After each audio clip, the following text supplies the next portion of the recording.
Hace casi 1 año y 3 meses, Jennifer León vive gracias al trasplante de corazón que recibió en el Hospital Niños de Acostañú.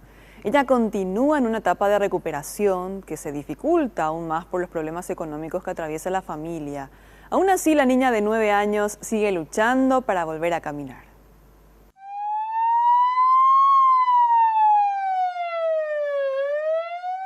Yo siempre tuve esa fe y esperanza que este día iba a llegar y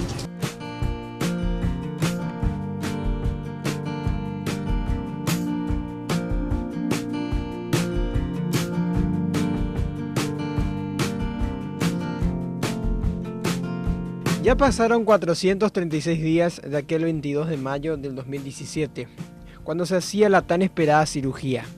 A Jennifer le gusta mucho escribir en la escuela y en casa jugar con su hermanito Jorge. Es una de las más destacadas del 4º grado. A ver la tele y jugar a esa muñeca, esa mamá. Sí, juego con mi compañera.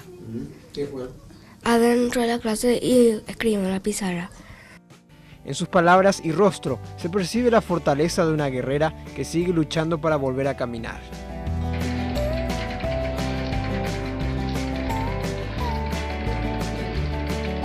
ya lleva su tiempo y está recuperando de a poco, pero está logrando algo.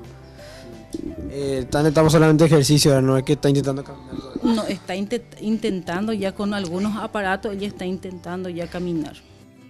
Su madre la lleva a la escuela y extrema los cuidados para que no se enferme debido al intenso frío.